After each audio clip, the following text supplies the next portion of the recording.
time will heal. Time will heal. And because I have a king, it didn't make my knees buckle. Because I have a man that says, we're going to stand in this together, mama. Whatever they throw at us, we right here. And because you mine, I'll stand in front of it. My knees don't buckle. I don't waver from what I know is right. I don't waver from the truth. So if that has to be public, I'm okay with that. I'm still waiting for Tyler Perry. Still waiting for Oprah Winfrey to say, let's have this public, open conversation. Don't run. Don't run, because that may be able to heal our community, just like my son and I. And I'm not saying, oh, we're these healers. No, but you got a chance to see it in real time because I love him and he loves me. And I was not going to let that split second cost us the rest of our lives. You said what? November 2nd, we're going to Houston. Toyota Center. We done came down. 85 South, about to bring it back around. So go and get your tickets. Yeah. Go and get your tickets. Yeah. Go and get your tickets. If you don't, then you missed it. That's November 2nd. DC Young Fly. Yeah. Carlos Miller. Yeah. Chico Bean. Yeah. Motherfucking Toyota Face Cinema. Killer. Yeah. That's right. Get your tickets. Get your tickets, nigga. Lean. No. But I'm saying, if you got some drink, bring us some drink, but don't tell nobody. Yeah. November 2nd. H-Town.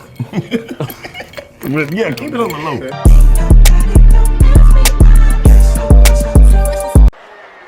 Nigga in the crib just playing hide and freak. That sounds fun. Yeah, it is. Find you a good hiding spot. Yeah, salute to the motherfuckers. They want to play that shit, that hide and freak shit. Yeah, you gotta have a big enough house to do it. You can't do it in that 2-bedroom. Ain't too many places you can go. And all the babies in the other room. You gotta find a good hiding spot, like nigga be butt nigga hiding behind the plant, dick hanging out. Up, you found me.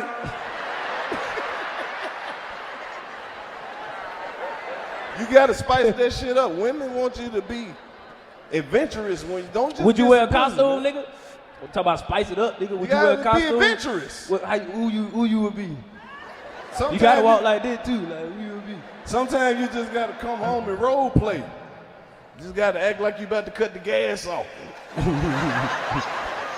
You know you 1,500 behind and I gotta cut you. We might be able to work something out. I can't role play. This dick up. You better hurry up, cause once you do all that playing, that dick go down, bitch. Fuck you. She took too long? Yeah, then you wanna suck the little south bitch. So what wrong? Bitch, you wanna sit here and play. Now suck that gummy worm and shut up. Yeah, it's time to get serious and get back to work. We ain't playing today. Why we ain't? We ain't, cause we don't got time to waste like that. Yeah, cause we got a real legend. Cause we don't have time to play.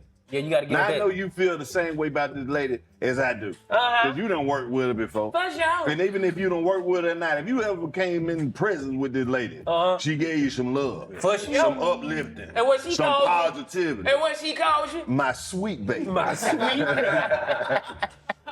Not only is she a great person, she's a magnificent comedian. Yes. A prolific writer. You did. A good damn joke teller. The further you get in the hood, the more hood the compliments get. What you talking about now? She talks shit. A shit talker. A joke teller. An actress. A magnificent actress. Fucking these motherfuckers up. You seen it. She told that big bitch, get down the steps. Won a whole Oscar. Won a whole Oscar. She said, now bitch, I let you get yourself together. Now come down, bitch, you better come down. You better. That one right there? That one right there? I went down the steps. I just walked down the steps. Come on, man. I'm not. She was acting so good, I was like, when I was watching it, I was like, boy, they done got Monique back on them cigarettes. What? That wasn't acting, she was on them squares. Yeah. She was on them squares. Yeah. One of the original queens of comedy. See. Shit, I done lost count at this point. It ain't nothing, you can't say nothing but good things. You better go look up on Google. Come on, man. None other. Then who? The legendary. Huh? Monique in here with us.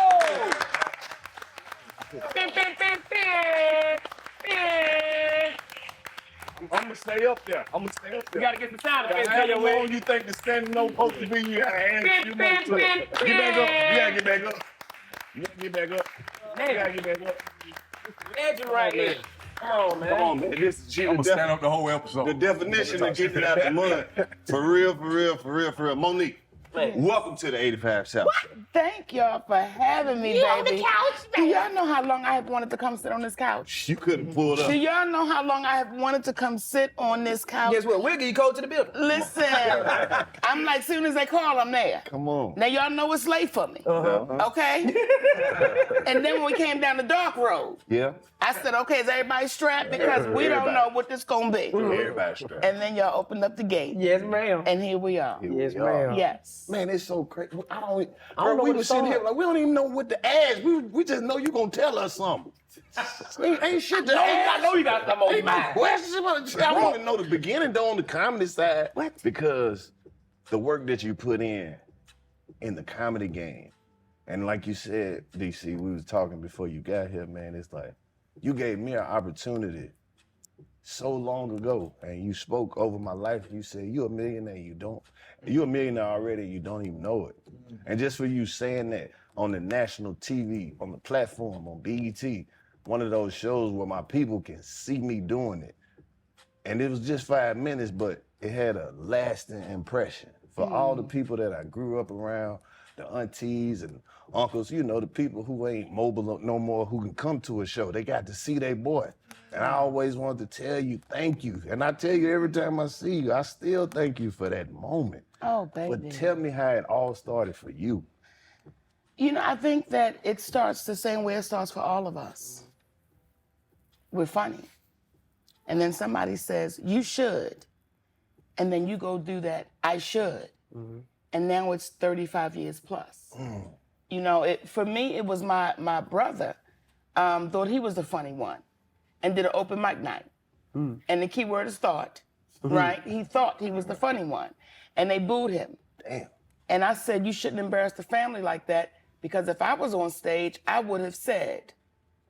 And now we're 35 years later. 35. Yeah, 35. 35. How do you keep that same motivation from day one until like year 35? Like you said, like I remember watching all of it. All of it. Miss Paul, I watched it all. I watched the Park, I watched it all. I just saw it. And then until we met, Yes. and our journey aligned and crossed paths. And I also want to tell you, because we were talking outside, I want to say thank you, because that was my movie debut. Yes. And I was among some A1 hitters, but you made me feel so comfortable. You literally, every time I remember you leaning, you was like, you ready?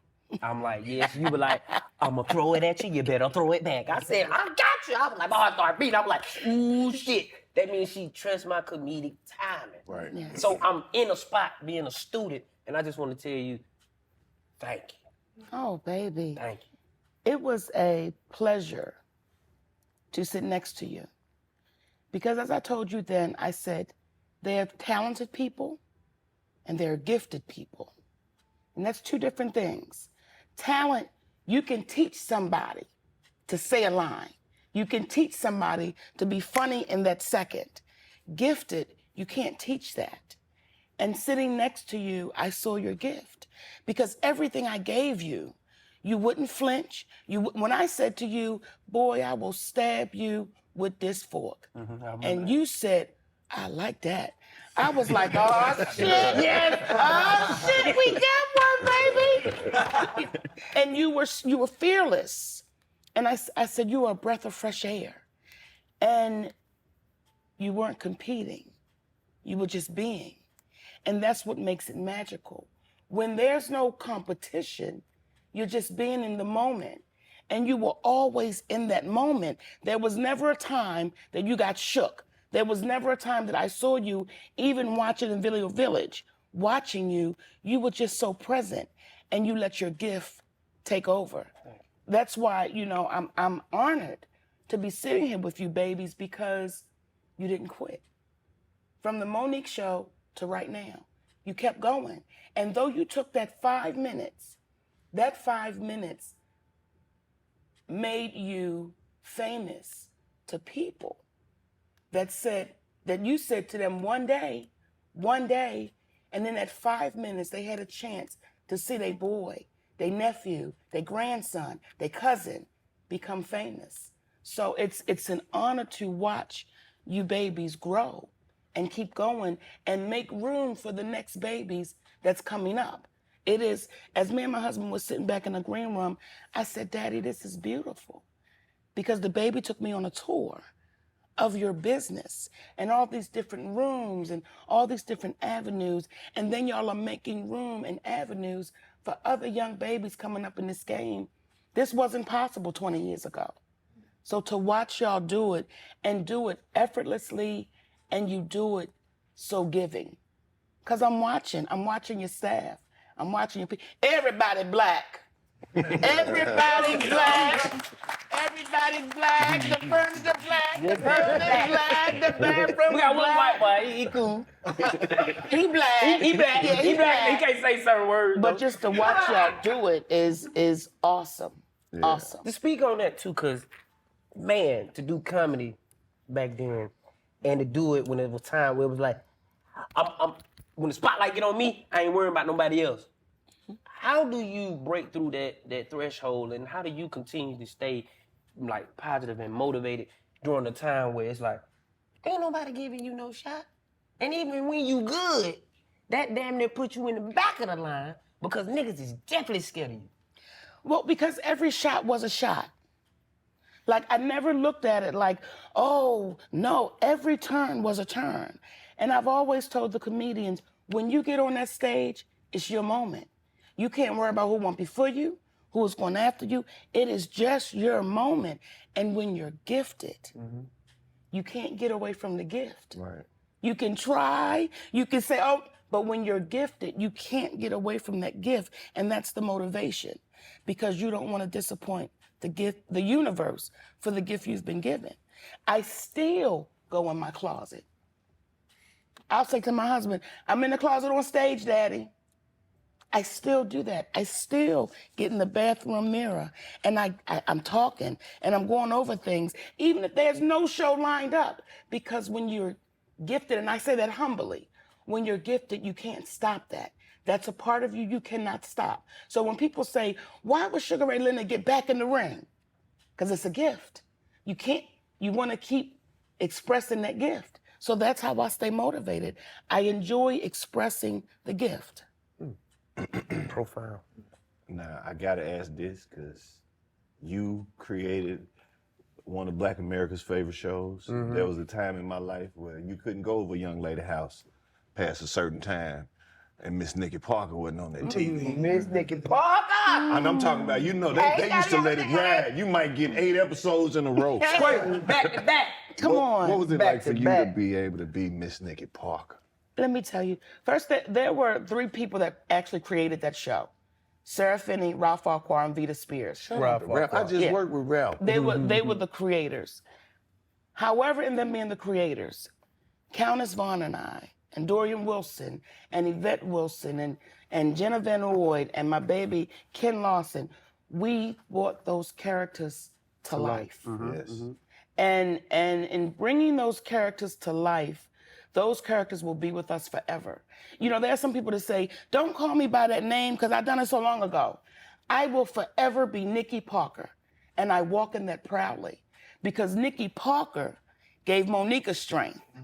Nikki Parker and Monique began to intertwine with things that Nikki Parker did that Monique may have been too insecure to do.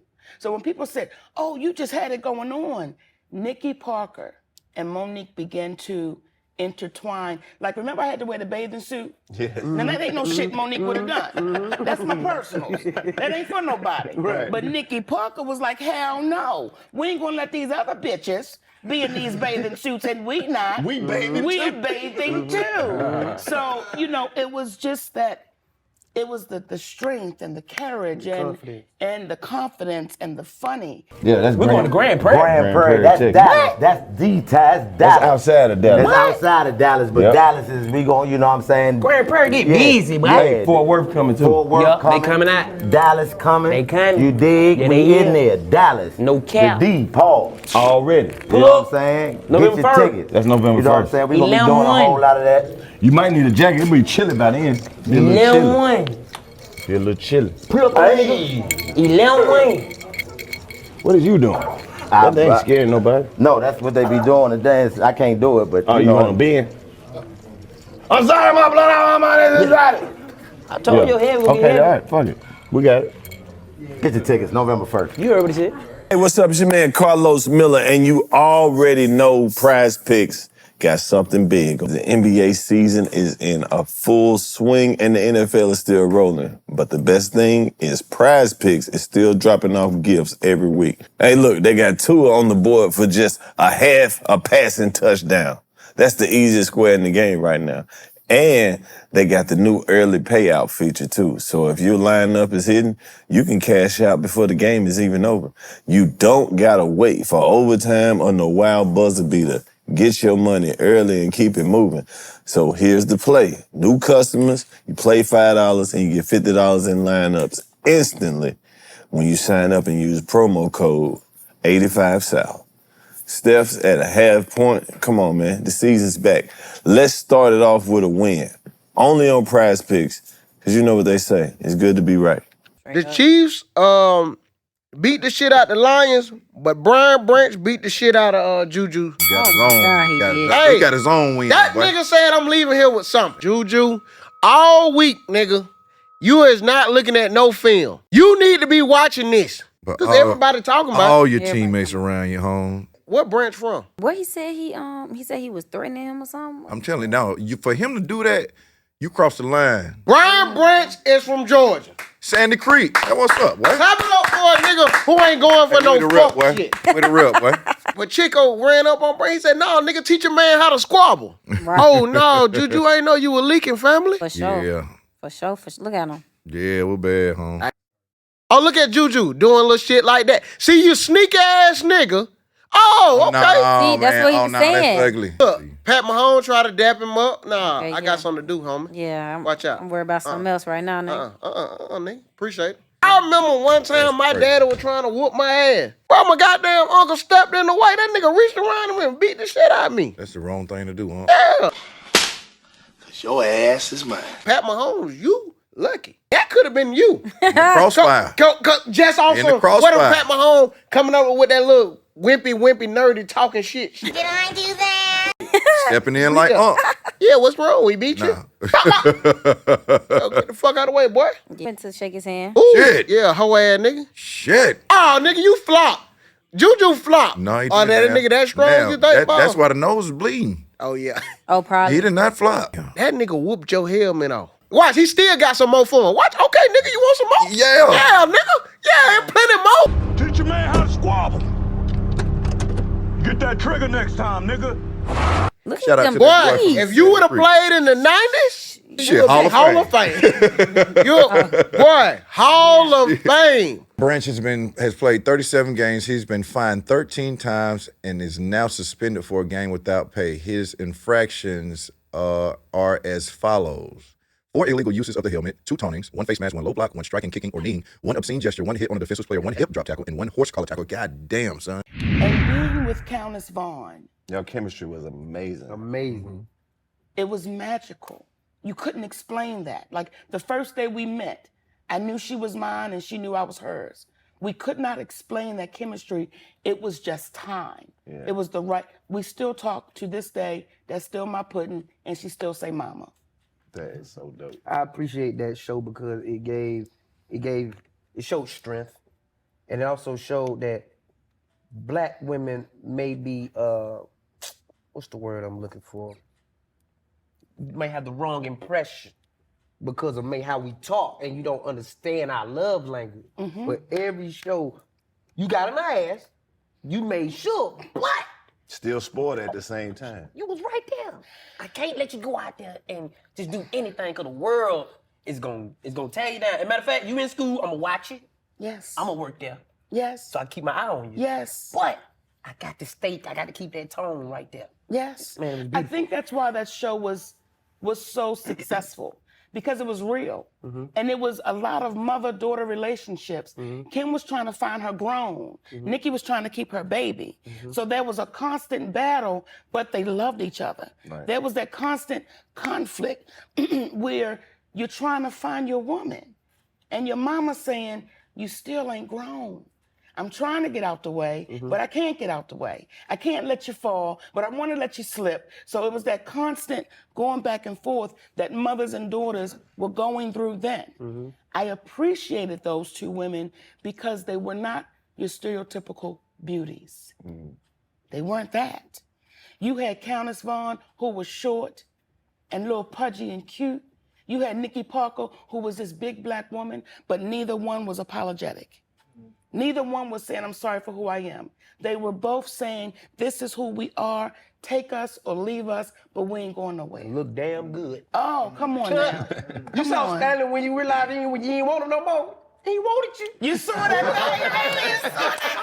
Did you see it? Did you see it? But that just goes to show you how it works. He was on your ass. Listen, the moment she said, that's okay, even though she still loved him, even though she still believed that one day this man will be mine, all the way up to that day where she was going to marry another man, only because she felt like there was no more hope.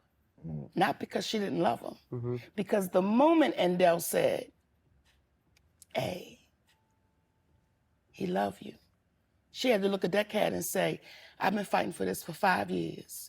Do you think in 2 shows you gonna come in and take me? Nikki was like, no, that's the one I really want. And that goes to show women, if you gotta stalk a nigga, you got to believe it. You got to believe it. Okay? You got to believe it. For sure. You did that. Now I want to ask you about the original Queens of Comedy. Yes. Come on, man. One of the highest selling tours. Yes. With black female comedians of Come all on, man. time. Yes. How many dates did y'all do? How long were y'all out there? What's some of your favorite moments and favorite cities and how you grew from it? A lot of stuff came from the Queens of Comedy. Everything was my favorite. Just the whole experience. The whole experience, to be on stages with some of the funniest women to ever hold a microphone, what an honor, right? And to be unified in that tour in a way that we didn't know we would wind up being unified like that. Because at first it was the queens, it was the kings, then it was the queens and the kings together. And the kings would get treatment that the queens wasn't getting. And I had to say, wait a minute, sugar, what's happening? And the other queens had to say, okay, wait a minute, what's happening? But to have that experience with the kings as well. So now you're on stages with what will go down in history as some of the greatest to ever do it. It's a moment in time that I'll never forget. It's a moment in time to be with Samoa, Adele Givens, Laura Hayes, and to look back, right? The beauty is for me is that when my sons can go back and say, wow, mommy, when my grandson favorite show is The Parkers, and he's 7, and he's singing the theme song. When my granddaughter, who's now 3, she doesn't know how to say, I want to watch The Parkers. She says, put grandmommy on. Put grandmommy on. So those are those moments that are special ones. All of it. So when people say, Monique, what was your favorite? All of it's been my favorite because I'm still that little fat girl in the mirror saying, one day. That's how you stay motivated. Some of us believe we arrived. So I'm here. I still feel like I'm still walking in it. I'm still dreaming. I've never stopped dreaming. Now, a lot of people might not know, but you're from Baltimore. All day? And that's become one of our favorite cities to perform in. That's the reason why we clicked. If I wasn't from the South, I'd probably be from DC or Baltimore. Yeah. Or Detroit. Yeah. Baltimore is real. Love Baltimore. Baltimore is blue collar. Yeah. Baltimore's down home. Baltimore is what made me be unafraid. Baltimore is what made me say, I won't apologize. Baltimore is what made me say, I don't give a goddamn what your title is. Wrong is wrong and right is right. Baltimore made me say, I won't back down. I won't back up, because that's what I'm from. Yeah. Yeah.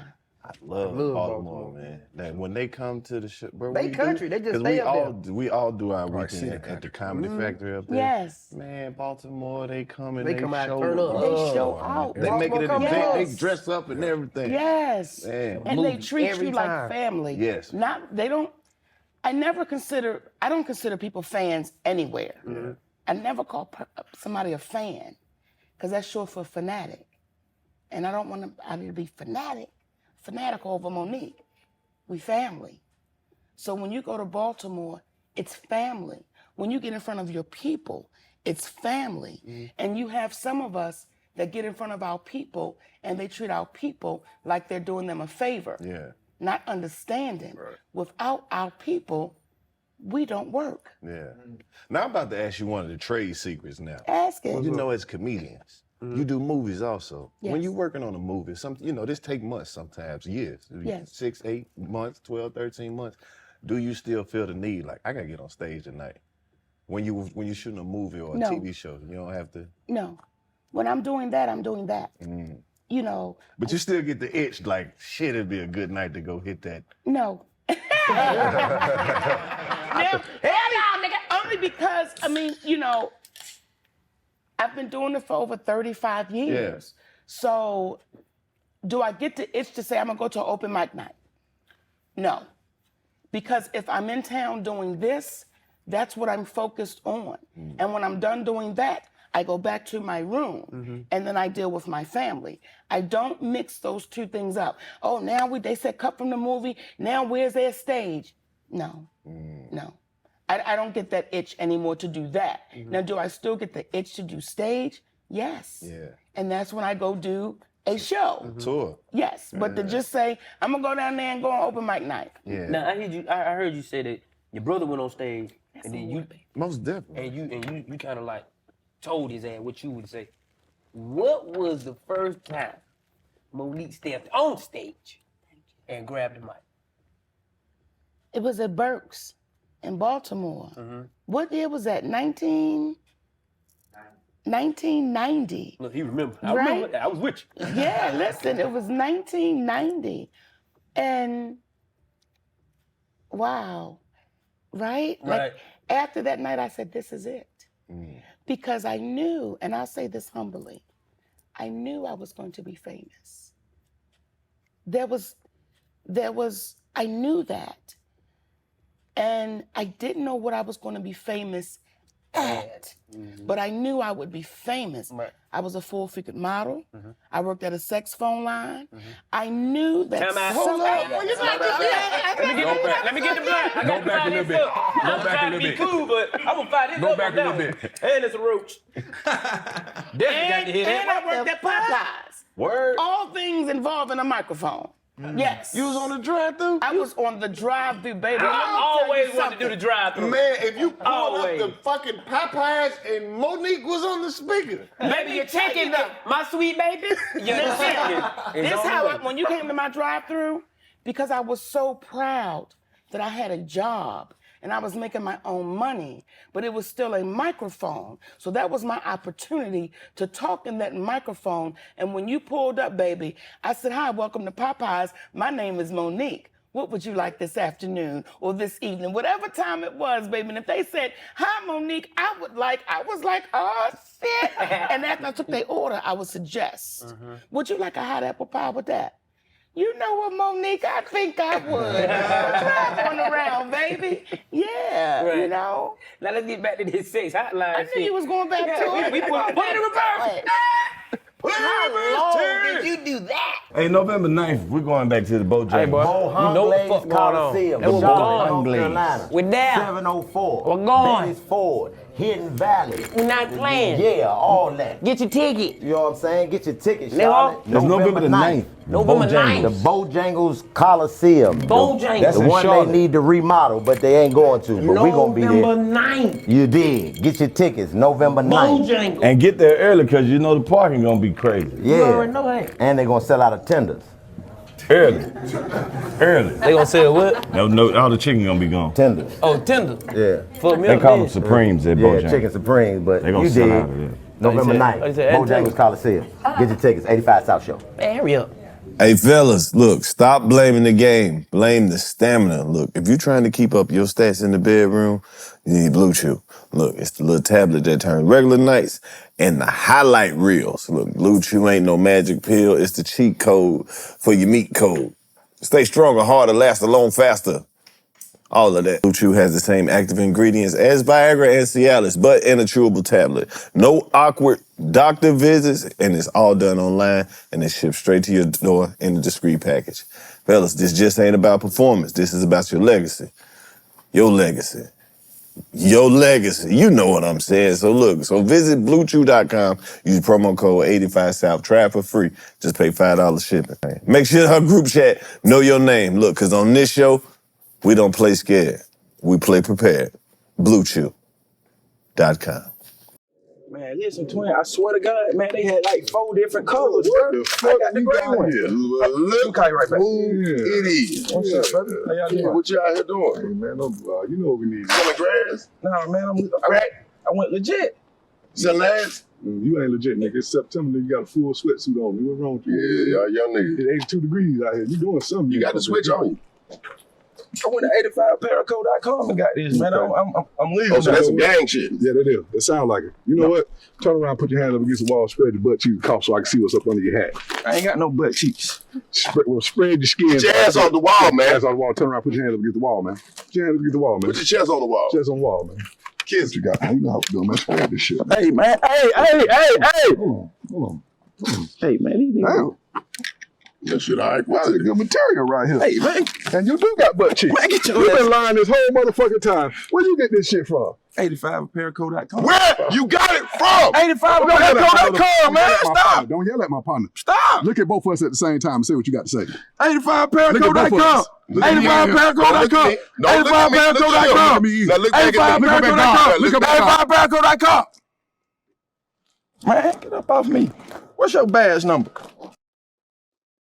Matter of fact, what precinct y'all with, man? You ain't got no drawers on that sweatsuit. When you come back, you better have some motherfucking drawers on. What you say the name of it was again? 85paraco.com. All right, don't let us catch you back out here.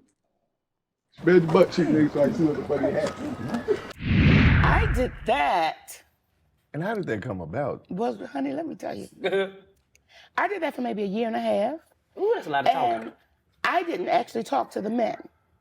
I transferred the calls. Oh, okay. And there was an ad in the paper, and they were paying $9 an hour. Just to transfer. It said customer service. So that's all it said. Customer service. $9 an hour. I'm like, well, what kind of customer service is this? So I go on an interview. Right. And they take me back in the room. And you begin to listen to the calls. I was like, so wait a minute.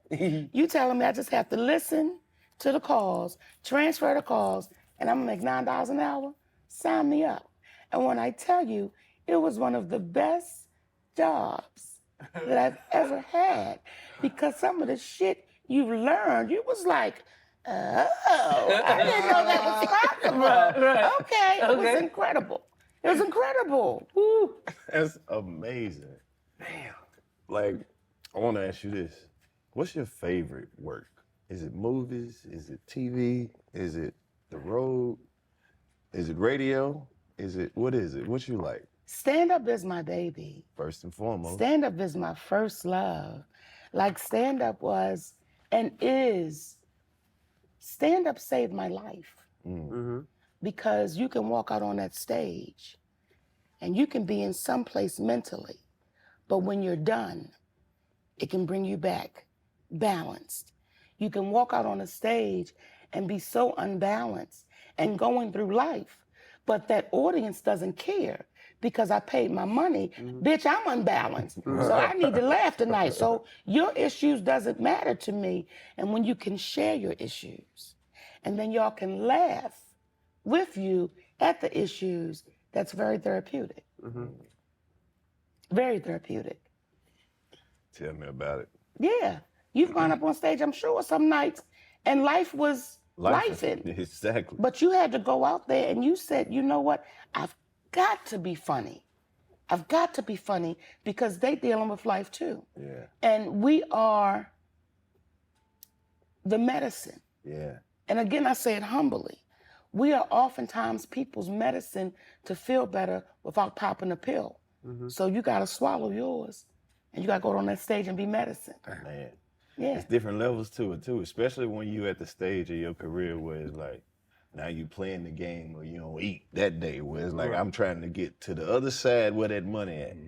I need this show money tonight. Oh, baby. You mean to tell me the only thing I got to do is make y'all laugh? Nigga, I'm hungry. I've been waiting on this all day. Yeah. I'm about to fuck y'all up. Yes.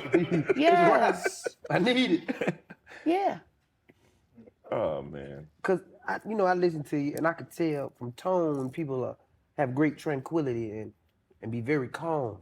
Where did my sweet babies come from? Cause my sweet babies is like a word when, baby, you don't want to be nothing after my sweet baby. It's to the point now when we even hear your name and you got to say it. My sweet baby. Because y'all are. Right. And for me, it's such a term of endearment that how can you be mad at that? Right.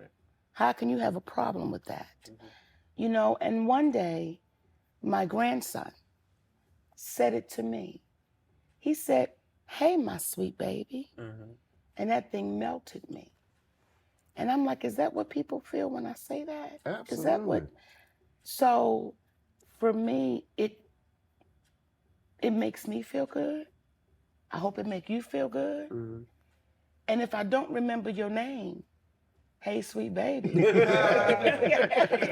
clears all of that up, baby. It give you a pass. Hey, my sweet baby. Yes. Because you always had that energy. Because I saw a clip.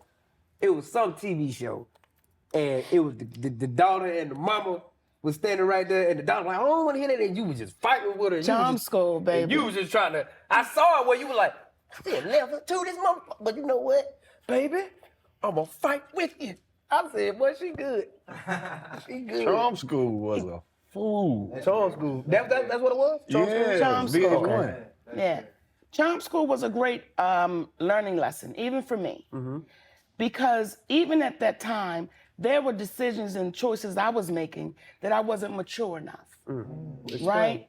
And I can remember going home one night and I was telling my husband about it. The fight that was getting ready to happen with the young lady's mother and he said, Mama, he said, you are there to teach and learn. So you can't handle it like they would handle it. You can't get flustered. You can't get shook because now you're in the same position. Right. And at the time, mentally,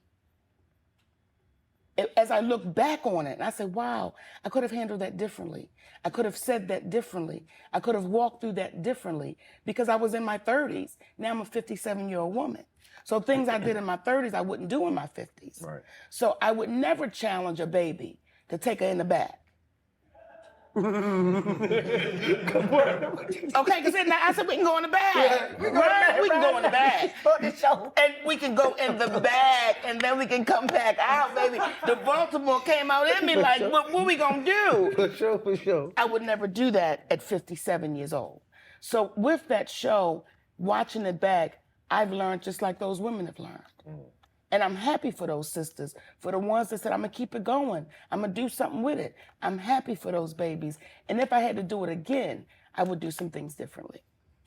That might be interesting. That might be an interesting one. That might be an interesting That might be an interesting one. Light bulb click. Mine click too. I know some motherfucker that need to get straight.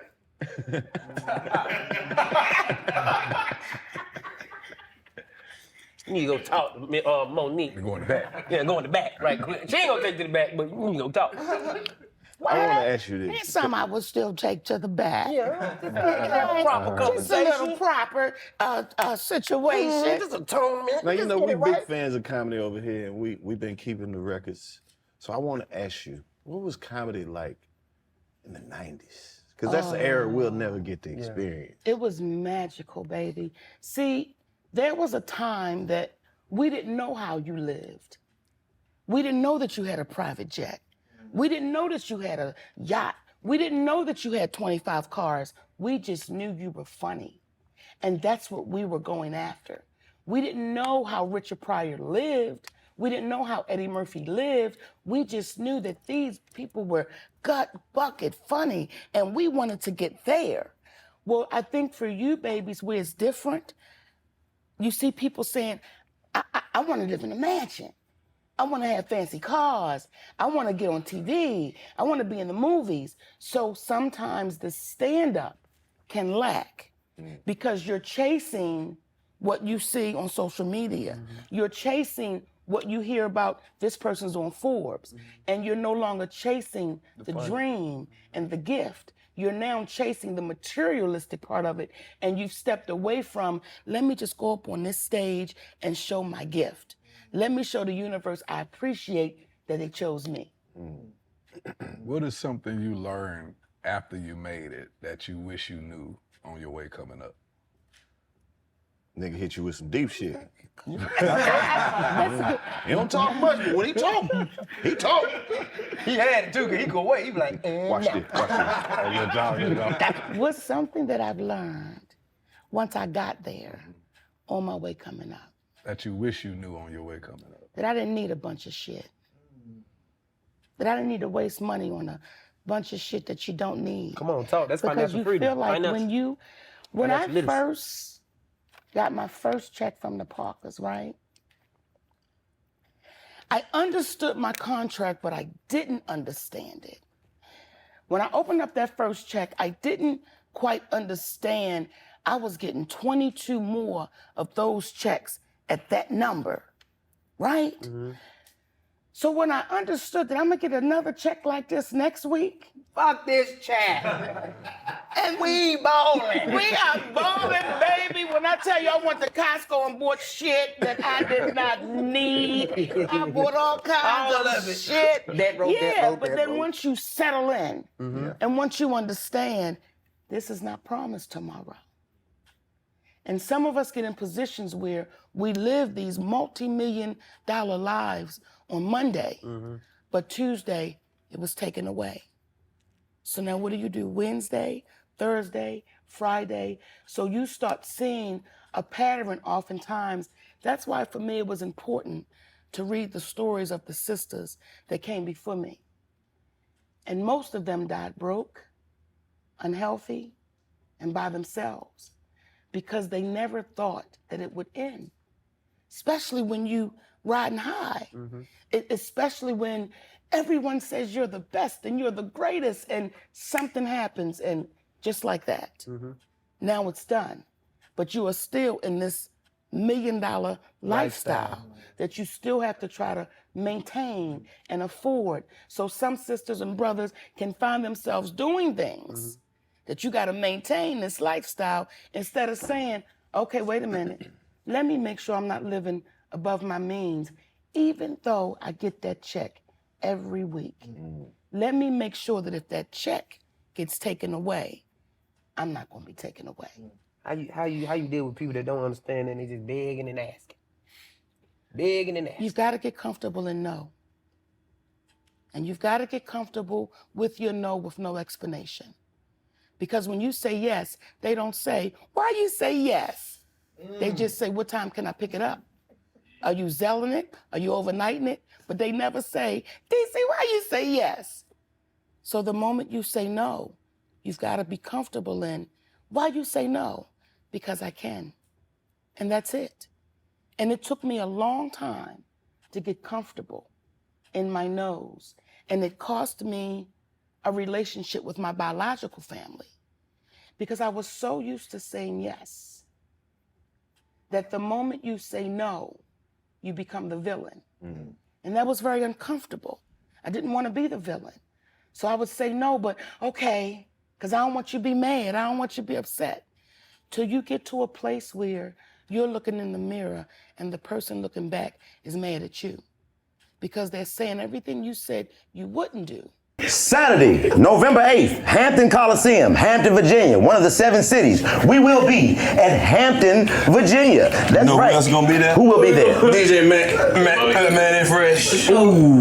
Matt and Fresh. Ooh, I gotta buy my fucking mama a house, you heard me? I gotta motherfucking take care of my spouse, you heard me? I will be there. I will be there. I will be there. I will be there. That was Saturday, November 8th, Hampton Coliseum, Hampton, Virginia, one of the 7 cities. All 6, you can come out too, but we will be in Hampton. Get your tickets. My sister fucked up, she pregnant, and she got a fucked up dude. We gotta take care of that shit. Situation that we gotta handle. What's his name? I told you we on top of it, nigga. We got sister straight. All right. Dead beats. We gonna get all that. All right.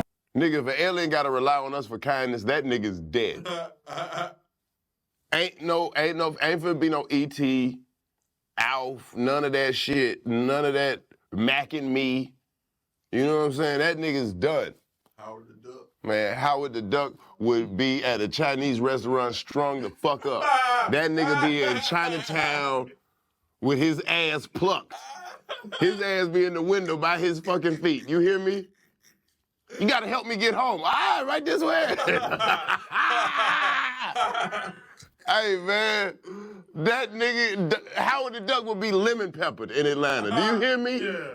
Do you hear me? That nigga would be served up at Magic City. Yo, Washington, D.C. I think it's been about 2 years since I came to see y'all, but rest assured I will be there on November the 12th. You know how fucked up it is eating everything like you're gargling? You gotta find somewhere to bite when you ain't got your back teeth. A fucking Snicker bar, a payday is your worst nightmare. But that's a few days after my birthday, so I'm still gonna be celebrating my birthday when I get there. So make sure y'all grab them tickets. Come and celebrate with me. November 12th at the DC Loft. They on sale now. I think if they ain't, they will be real soon. But anyway, just keep checking the website for the DC Loft or 85southshow.com because that's where the tickets gonna be on sale at. For me, November 12th, DC Comedy Loft. Grab them tickets. And now you have resentment for yourself, not for them, because you're resenting the fact that you didn't keep your word to say, I can't take care of you. I can't take you along. But a lot of things go with that. A lot of us don't want to be by ourselves. So we take people along that we know don't deserve it because you're simply afraid of being by yourself. And then you look up and you have people that you got to get mad at yourself because they said, bitch, you knew who I was. Right. You knew I was a taker. But now you thought something was going to change. You just have more to give me. Yeah. So you have to get comfortable in your no and be okay with that. You hear that, motherfuckers? There's no. I still need that $200. No, I still need that $200. I want to ask you this. Yeah. Is there anything left you want to do? Yes. Yes. There's so much left that I want to do. I want to learn how to bake a goddamn chocolate cake from scratch and it don't tilt. That's what I want to learn how to do. I know how to do it. Wait a minute, sugar. That was judgment. Okay. No. You said it tilt. No, because your cake be falling. Listen here, I'm getting better at it, though. I'm getting better. Because oftentimes in this business, we get so caught up in business. And people say, what's next? And you don't even think to say, you know what? My grandbabies.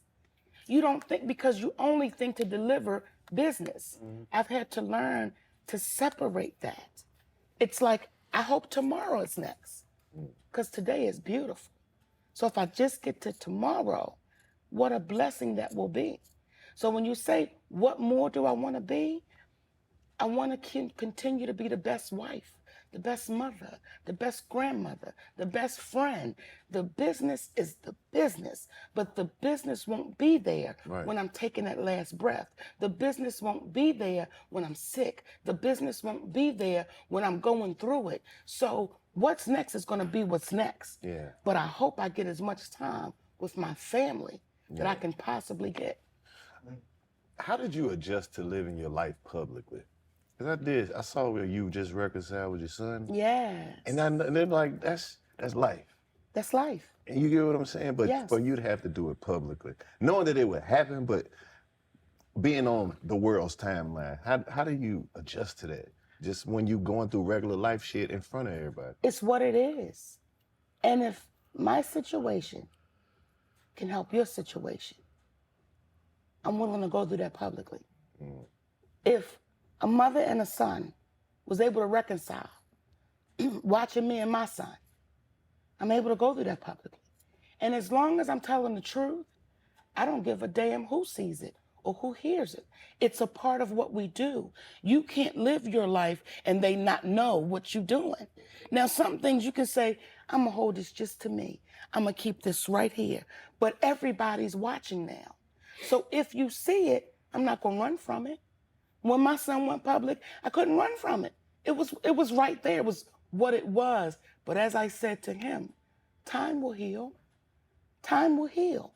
And because I have a king, it didn't make my knees buckle. Because I have a man that says, we're going to stand in this together, mama. Whatever they throw at us, we right here. And because you mine, I'll stand in front of it. My knees don't buckle. I don't waver from what I know is right. I don't waver from the truth. So if that has to be public, I'm okay with that. I'm still waiting for Tyler Perry. Still waiting for Oprah Winfrey to say, let's have this public, open conversation. Don't run. Don't run. Because that may be able to heal our community. Just like my son and I. And I'm not saying, oh, we're these healers. No. But you got a chance to see it in real time. Because I love him. And he loves me. And I was not going to let that split second cost us the rest of our lives. When my mother left, I had no relationship. When my father left, I had no relationship. When my sister left, I had no relationship. I have 2 biological brothers that I have no relationship with. And I called my son and said, I do not want us to go another moment like this. And both of us were willing. So it had to happen publicly, but look at where it is now. So I'm okay with that. I ain't got shit to hide. Right. Like you brought up the Tyler Perry and the lead, like. I did, because I didn't know if y'all was. Okay? I mean, we be tripping. we don't really be, But see, that's the thing. Like, we brought you here just to show you love. Right? I love me. That's what we do. On the comedic side of things, on the entertainment side of things. But you did see when I did my Club Shay Shay, he brought up you, and I told him, the quote was that people say Monique hard to work with. Yes. And I told him, no, she ain't. She just ain't to be played with. Right. So what do you say to the people who say Monique hard to work with? Well, for the people that said I'm hard to work with, they've not worked with me. Exactly. So I can't even entertain it. Understood. Because they've not worked with me. But when you have a man named Tyler Perry saying she's difficult to work with, and you've never worked with me, and that cost me 12 years of my career. So when people say, Monique, let that go, I'll ask you, because you know the streets. If somebody cost a man $2,000 for lying on him in the streets, what happens? You come and see. Okay, that's $2,000. Now let's say $20,000. What happens? Ooh. Ain't no 10. Huh? Ain't no 10. Somebody just Okay. That's gonna be a fish fry. Yeah. So now let's say Somebody might have to sell some plates. and $50,000. That's when you gotta say you gotta put it in God's hand.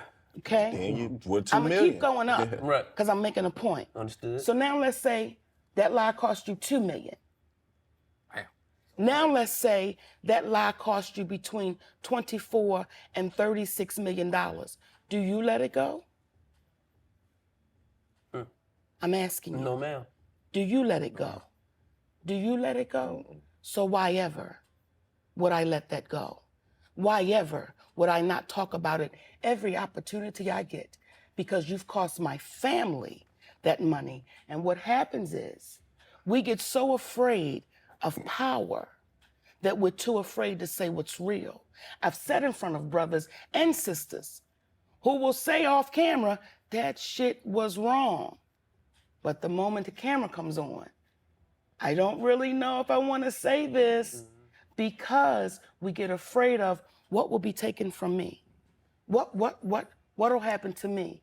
I keep saying it out loud because I know there's sisters that came before me that are no longer here, that they couldn't say it because they were too afraid to say, that one cost me. That one did this. That one did that. I'm going to stand for each one of those sisters and for the ones that ain't even here yet until they make it right. I'm unapologetic about that. I'm unapologetic about saying you've got to make it right because that's why our community keeps getting treated the way it gets treated. Because we've been told from slavery, let it go. You don't want to upset them. I don't give a goddamn who's upset. I don't give a goddamn who's tired of hearing it. I'm going to keep saying it until that black man and that black woman and Lionsgate makes this right because you cost my family generational money. For the other people that's cowardly and say, I would just let it go. That's your business. My business says never let it go. And that's a part of entertainment. So I appreciate you saying, hey, mama, we brought you here to show you love. This is a part of it. This is a part of it for the next black woman that says, I won't be quiet. Because if I keep being quiet, it lets the next black woman get her ass kicked. Go talk. Just let that sit for a Yeah. Let that simmer. Just let that sit. Let for a it simmer. minute. My mama always said, when you got your ass whooped, just walk to the room. Yeah. Don't say nothing. Take a nap. Don't even look at nobody. We heard. Go to sleep. Shit, we saw it too. Shit. Listen, with Precious, with that strip, right? Did you feel any type of way as, because I know that's not you, right? So like, did you feel any type of way doing that movie? Like, was it some point you like, God damn, like who wrote this shit? God damn. Like, did you say aloud, did you like, bitch, get your fat ass down? I'm sorry. I don't, come on, sweet baby. I would never say no Like, shit like this. because it was so, intense. it was just so intense and like, damn. When Lee first sent me that script, when I got to page 10, I called him up. I said, what is this shit? What is this? He was like, bitch, I know. It's different, right? And when my husband and I were reading that script, he said, Mama, he said, don't judge her. Just become her. That was it. So when he said action, Lee said, this bitch is a monster. When he said action, I was a monster. When he said cut, I was Monique. That way it was just that easy. It was just that because it allowed us to play. Like, how far can we go? Like, how far do you want to push this damn envelope? And yes, when he said cut, I was like, Gabby, you okay, sugar? Because shit, you okay? I didn't mean that. Are you good? You crying for real. Listen, there's one scene, and this is what Lee has said to me. He says, after the scene, he said, bitch, that was the most brilliant shit I've ever seen. The way you grabbed your heart and you bent over, bitch. You are incredible. I said, nigga, I can't let you believe that. I bent over because I was laughing at that bitch because she kicked her slipper down the steps at me. So I had to bend over so I didn't mess up the scene and bust out laughing. Yes. I gotta go rewatch that part. Yes. Go to the part with the slippers. Watch the part. Watch it. You'll see me go, because I'm trying to hold the laugh back. Yeah. In the middle of some intense shit. In the middle of it. And she was like, that's what she comedian doing time. up at the top of the steps. I'm like, Because the cameras can't see her. they can't see her. So I'm in it and I'm like, oh, And she's shit. trying to fuck you up. Oh, it was so good. It was so good. It was so good. Yeah, we played. So after such an intense scene and movie, You gotta excuse him. He don't never talk sometimes. After such an intense scene, Now get back to yourself. After the movie, Snap out of it, like snap back. Well, you got that Like boy you got feeling to snap good. back. Look at it. You know, I've had people ask me that. Like, did you have to get deprogrammed? Yeah. The moment he said cut, I was Monique. Nice. I didn't take that anywhere take with it me, home. but You didn't no, take the the moment he cigarettes said home. cut, shit was done, yeah. That's actually about fat girls, though. Yes. Because you really made Black History. I don't know if you know that. Because Talk there's to not me. many movies centered around a romantic comedy, centered around a Yes. big, beautiful black woman. Yes. And it must have resonated because y'all did the budget on $3 million, but made like 18 box office. Come on now. Boy, you was Googling. I love the stats. The music, cheating. the entertainment, and the money and music and movies always fascinates me. You know? Yes. So talk to us about that and how they connected, and what was like carrying such a heavy role. Jay, we ain't trying to get a podcast, man. What? Right. Not because that, but real shit, that's Yeah, one I'm of those talking about- classic, yeah. you would call hood movies because that's right before everything went digital. So when we was watching shit like that, we were actually going and picking it up and going to Blockbuster and renting that and buying that. And you know what I'm saying? These are movies that people People were still talking about own it like, at hey, the boy, you gotta go crib. see that movie. Yeah. He went crazy. Yeah. Friday, November 14th, Legacy Arena at the BJCC, Birmingham, Alabama. We will be live for the 85 South Show. And guess what? Manny Fresh needs financial help, so he will be there too. Throw some D's on that bitch. First and foremost. You don't need to buy no rims. Throw some D's on that bitch. It's Alabama. He want to make back and with some. And, say no more. And I got a baby mama that's disgruntled. We understand that. Yeah, all y'all understand that. Well, goddamn. She wants some rims on her shit. Goddamn. Let's move on. I know and do. Friday, November 14th, Legacy Arena at the BJCC, Birmingham, Throw some D's on Alabama. that bitch. We will be there live for the 85 South Show. Thank everybody that participated last year. We got a new year. All right? Y'all excited about the new year? Yes, sir. Yeah. We're going with new uniforms this time, all right? You see this? You see this right here? This is in style right now. This is what we're doing. This is the new stuff we got in. Turn around. You see that? You gonna need this to play on this team this year, kids. All right? 85apparelco.com. That's where you can get it at. Shoes, you don't need them. Okay, but if you're gonna wear shoes, wear socks. This is a grown man with no socks. We can't have that this year. Can't have that. He got on football pants because we got him from a class with a little less kids in it. You don't have to do this in front of me. He had 5 teachers and 3 kids You in don't his, have to do this in his in front of class, but it's okay. We're gonna get him together. This jersey, it's a must-have. This hat, it's a must-have. All right? What you want to tell you about this right here, Coach? Oh shit! Why the fuck would you put? Hey, listen. They need one of them. They don't need one of them. Don't nobody need no moose knuckle on my baseball field. Okay? All right. And for those who can't afford the apparel, have your mama call me. All right, so we can come over. She can come over to my house and we can pray and figure out how to get y'all these uniforms. Turn around one more time. Do one more spin. Make sure you ain't got no cup in the back. I'll see y'all next week. Hey, what's up, it's your man Carlos Miller? Chico Bean. Hey, man, it's your boy DC on Flizzy, you dig? And we are the 85 South Show. Look, man, we've been reading the comments. We heard what you said. A lot of people, they can't watch us. And we wanted to make sure that you know if you can't watch us, we wanted to tell you exactly where you can go to listen to us. Hey, man, and where you can go is all the platforms, you dig? I'm talking about the exclusive 85 audio shows, man, on Apple, Spotify. You did iHeart. Stop playing, man. We stomping on all grounds, you did. What? Pay attention. Go listen. Listen. If you was listening, then you know exactly what you're supposed to do. In the movie, bro. I'm trying to tell you. You're gonna go explosion, right? That's when I saved y'all in the helicopter. You got a helicopter? I'm getting one. Why would the hell we go through all that? I'm just saying it's an action movie. Oh, okay, that's great. Yeah, then you jump out and you land in the helicopter.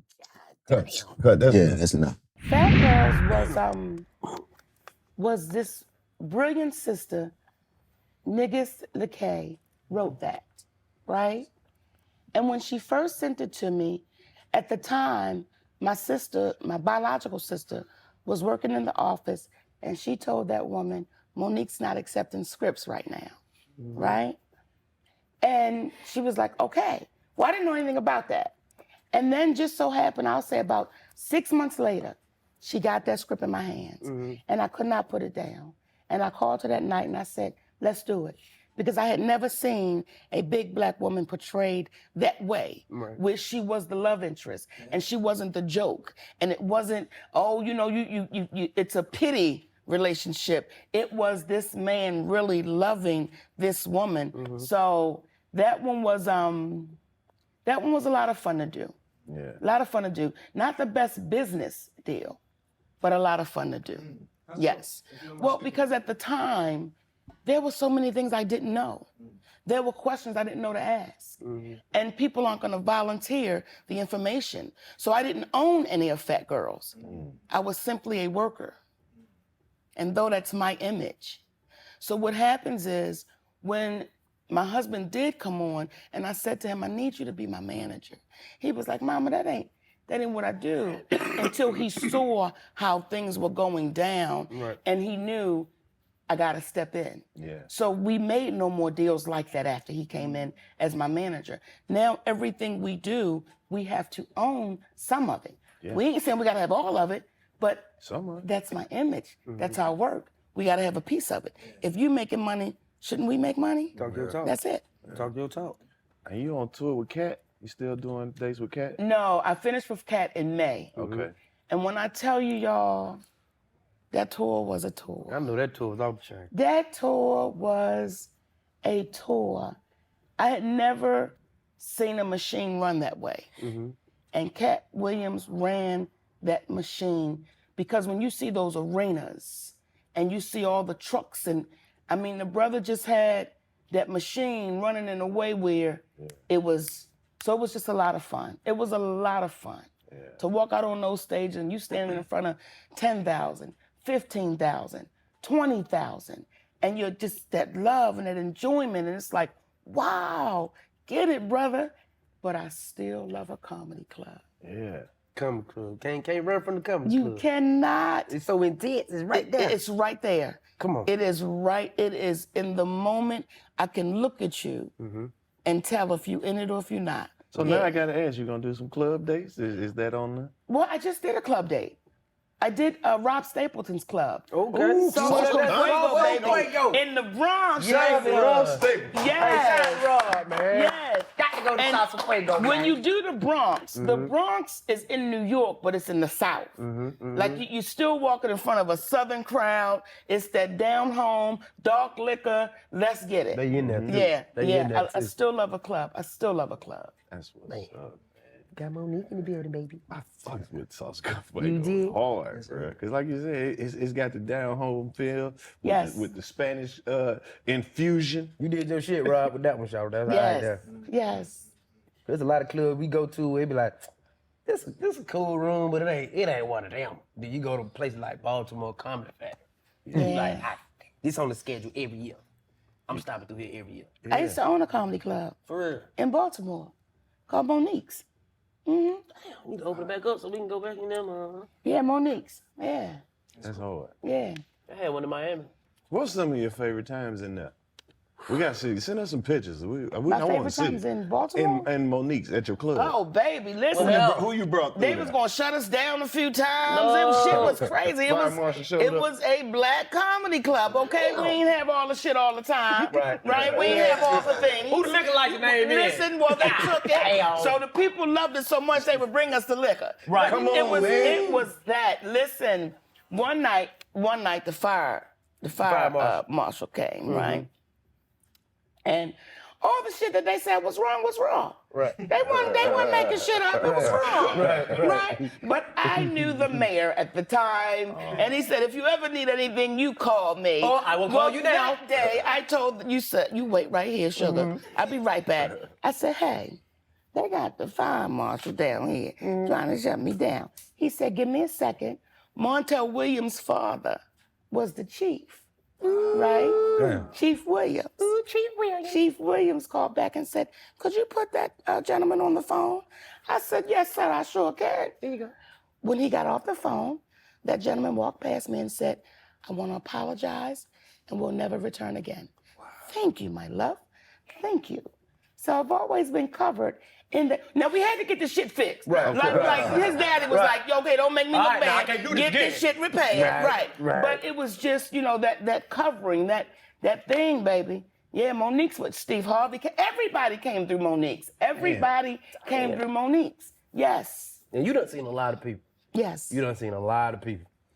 What are some people that you saw where you was like, man, they got it, that the world may not have got a chance to see? Wow.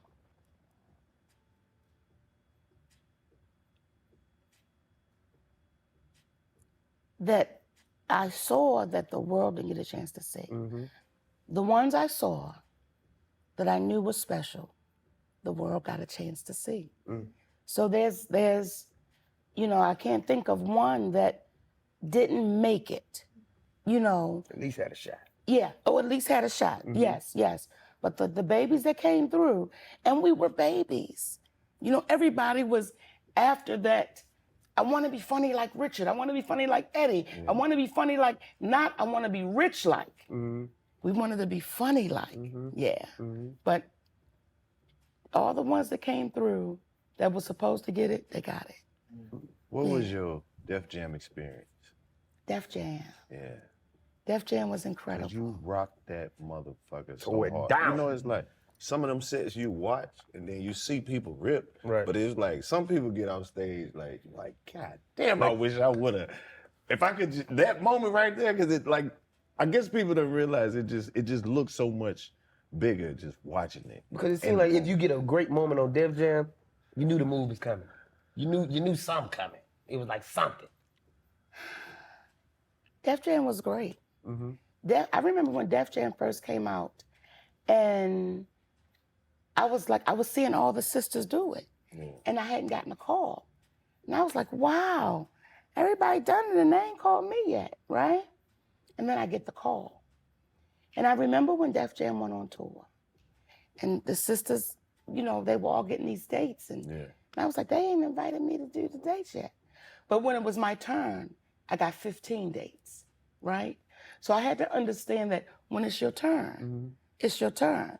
Now I got a Def Jam story. Where's my camera? Joe Torre, I'm telling on your ass. I'm telling on your ass, Joe Torre. What you do? Okay? And I'm also telling on Tommy Davidson. Okay, I'm telling. You know I'm going to tell on a nigga, right? You know I will tell on a nigga. And I've always told on a nigga, even as a child. I'm going to tell on a nigga. So, okay. I get my first Def Jam date, right? And we sitting in the back at the catering. Right. So I said, wow, I'm the last female to really be invited on the tour. And Joe Torre says, that's because you're not funny. Damn. And there was nobody else to choose from. Now, this is my first date, right? So I'm like, oh. So I can't let this nigga see that it got me. Right. Damn, I can't let him see that it just stung. Right. So I get up and go in the bathroom, but I guess my walk away was a little, a little defeated, right? I was like, this nigga, and I got to go on stage and he telling me I ain't funny. What kind of shit is this? Right. So here come a knock on the door. I say, yes. He said, Monique, it's Tommy Davidson. Let me in. Now, he don't know if I'm shitting. He don't know where I'm going, but you let me in this damn bathroom. Right. I opened up the door and he came in and he said, let me tell you something. You go out there tonight and you kick their ass. Don't listen to what he had to say. He was just so big brother in that moment, and I never forgot it. He was like, when you hit that goddamn stage, you take all of that and you crush that shit. You don't take that shit with, like he was just so, like that pep coach before I went out. And I never forgot that. So to be able to play with him on the Cat Williams tour. And that chemistry. When I would watch him perform, Tommy Davidson is one of the most brilliant comedians I've ever seen do it. Because he can do a show in front of kindergartners all the way up to elderlies. And it's the same show. Now, I cannot do that. Okay? It'd be something different. But to watch him do his thing, I will forever honor him. Because that night, he don't know how impactful he was coming in that bathroom saying, don't listen to his ass. Go out there and do your thing. Damn. Joe Torre, that's fucked up. That's fucked up. That's what you did, Joey. Joe probably like, man, ain't even mean that shit, man. That's what he did. Ain't mean that shit, man. But it was great. We bullshit. He didn't smile with it. That was Joe when he had the vest. That was Joe when he had the vest, baby. That was Joe. That was Chicago. I was like, that shit hurt. That was girl. I know you want these nuts. You know, I was like, let me catch it. Yeah. Let me get right. Appreciate that time, man. That was real nigga shit. Yeah. But it just made me stronger. Like it just made me be like, all right then, it's part of it. Because when you're new to it, you don't know. Right. You don't know that somebody can say some slick shit. You don't know. You're just thinking, everyone's good. This is so good. This is all these black people, and we're going to go and do wonderful things. You don't know that somebody could say that. And when he said it, it was like, the part, because I'm a fighter. Right. I was like, what? But I said, let me get up and go catch myself. Yeah. Damn. And that night was a great time. Went crazy. Rocked it. It was a great time. It was a great time. Saturday, November 15th, Smoothie King Center, New Orleans, Louisiana. Make sure you have my smoothie. Hell no. We will be live for the 85 South Show. And guess what? Who's gonna Manny be there? Fresh will be there. Hometown. No, if y'all don't show up and sell this bitch out, fuck y'all. No, Pussy man. ass bitches, sell this bitch out. Cause these my brothers from another mother. Sell this bitch out. You know what? heard Sell me? this bitch Out. Bring the Yeah. smoothies. Manny Fresh in there. We might just turn this bitch to a ghetto party. Avocado. Have him backing that ass up for 4 hours straight. Put peanut butter, but put him out to the side. He allergic to peanut. Yeah. Saturday, November 15th, Smoothie King Center, New Orleans, Louisiana. Sell that bitch out according to Manny Fresh. You heard me. And we going to get some beignets. Fuck you talking Put a about little kale in my shit too, gang. You heard me? No cap. Get your tickets. And a king cake with the little baby in there. Fuck you talking See, about. Manny in here, you gotta put a little wow on that motherfucker. Yeah. Yeah, because Manny Fresh has to make groceries. Yes, he does. I do. I really do. You gotta make I really do. Get your tickets. Come back and be like, yeah, fuck nigga. Nope. No. Nope. I've never said, for as many years as I've been on stages, and before my husband was my husband, he was like my brother, right? And I would call him, he'd say, how did it go? And I said, I had a great time. I will never say I got a standing ovation. I would never say I rocked it. I would never say I ripped it tonight, because I always felt like I would then be taking it from the universe and making it mine. So even now, I have great times on stage, but that's what I say. We had a great time. I won't say I got a standing ovation, because then I make it mine and I take away the gift and it becomes what I did. So after 35 years, baby, I still say, don't I, Daddy? We had a great time. That's it. Now, I got to ask you this. Did you think that they would get so mad at you saying, take them goddamn bonnets off? You ain't say nothing wrong. Yeah, every time I see a bunny down the airport, I be like, she said that shit. Yeah, I be saying that shit. You ain't going to sleep. That Yeah. shit goes on the pillow. I didn't think the older ones would have something to say. I understood the younger generation. That's why I didn't take it personal, because I understood it. I didn't think that the older ones would have something to say. That was the part that was like, you have a problem with me saying, be your best? What's wrong with you? Like, what's happening? So when I did say, and I still stand by it, when you wear that Halloween costume, that's what you look like. Halloween. You have on the bonnet, the pajamas, the slippers. That's a whole costume. And when did we get there? When did that become okay? When did we say that was acceptable? So again, I'm gonna go back to let it go. We got so used to letting shit go. Just let it go. Don't say nothing. Well, we let it go, and now that's what our babies think it's supposed to be. See what happens when you let shit go? Yeah. Mm-hmm. You let it go for so long, it becomes normal. Mm-hmm. So when I see him in the airport, excuse me, and I don't see as many, I want to play him fair. I do. At one point, it was every third one. And you're like, what kind of shit is this? Now I see them not as often. And when I see them, if we lock eyes, right? If we lock eyes. Go to the back. If we lock eyes and they look like they're open, I say, come here, baby girl. You're too beautiful to walk around like that. She'd be like, I know, auntie. Let me go take it off. But if I see one and we lock eyes and she look like, bitch, I've been waiting for you to say something to me. I'd be like, go on about your business, bitch, because I'm not going. Go on with yourself. Go on with yourself. But if your man happens to look at another woman, he should. Right. He should. Right. You're nothing to look at. If you out and you looking like a whole ball of mess and your man happen to look at something walking by, he should. That's only fair. You're not giving him anything to say, look at my girl. Look at how she representing me. Look at how she representing our family. So I still stand on that. Not backing down. Yeah. Talk your talk. What the girls say? Clack it. Do the little stupid shit. Can't stand it. I know a lot of the up and coming young women comedians. I know they get to rap with you from time to time. Yes. What kind of advice are you giving the up and coming female comedians? Keep going. Unapologetically. I can't tell you how many times someone said to me, cussing like that won't get you nowhere. You got to change your act. You got to do it this way. You got to do it that way. Do it the way your gift allows you to do it. Yeah. And if you get out the way of that, you'll be fine. Yeah. Just keep going. Explain that, because you hear some comedian, they be like, gotta clean up. You want to do it to get to clean up. But you like, man, I'm just me. I have to clean for you. I'm gonna be real. My shit ain't for kids. Book somebody else for that. That's it. I ain't tripping. That's it.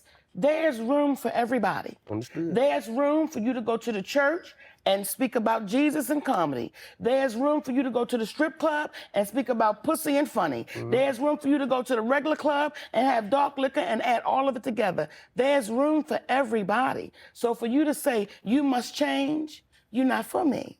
And I'm okay with that. One of my favorite Everybody's not gonna Monique get it. jokes is a dirty joke. It's not a dirty joke, it's an honest joke. When the nigga said, what about the KY jelly? You said, nigga, put it on a biscuit, nigga. Absolutely. You went back. Yeah. And that's the fun part too. When somebody can say, I remember when you said that. Yeah. I remember this part. I remember that part. One day I was dropping my grandson off to school, right? And in the car it was three generations. And all of them knew me differently, right? The youngest one knew me from the Rugrats. And I played Aunt Moo, right? Once I started talking, they was like, that's Aunt Moo. Then the middle child knew me from the Parkers. Then the older one knew me from Def Jam and all of those moments. So to be able to live through that, what a blessing, man. Absolutely. How did you like doing the animation? Come on, man. That's a whole fun ass bag to be in too. When you first get in this business, there's no 101. Right.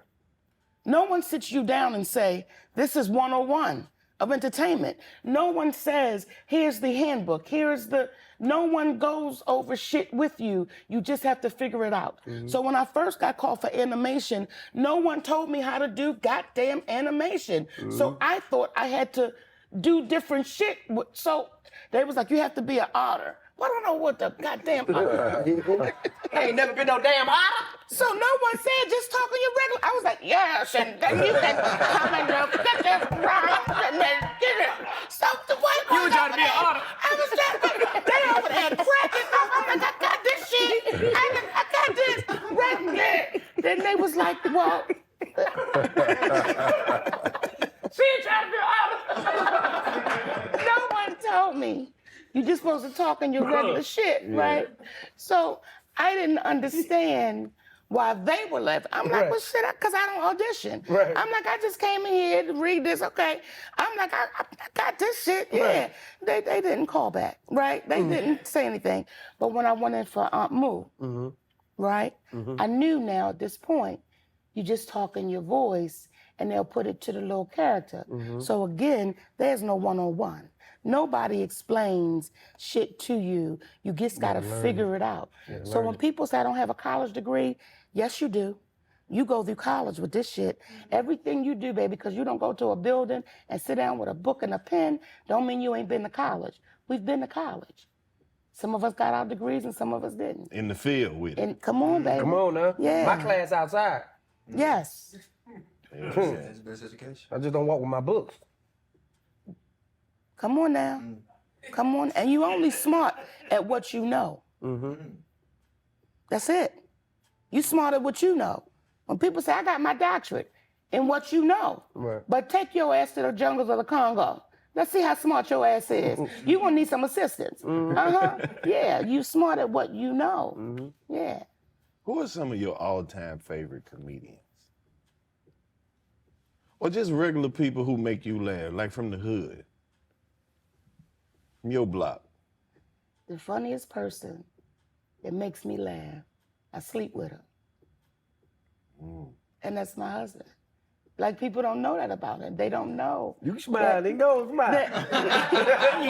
You two are going to There's shit he'll say, and I'd be like, yo, did you just say that shit? Like, I signed him up one time for open mic night at my comedy club. He kept winning the shit. He was like, listen, because I see how committed you are, I couldn't do this shit. He said, when I get to Kentucky, I might not feel like being funny that night. You've got to be funny that night. And that's the difference, but he's naturally funny.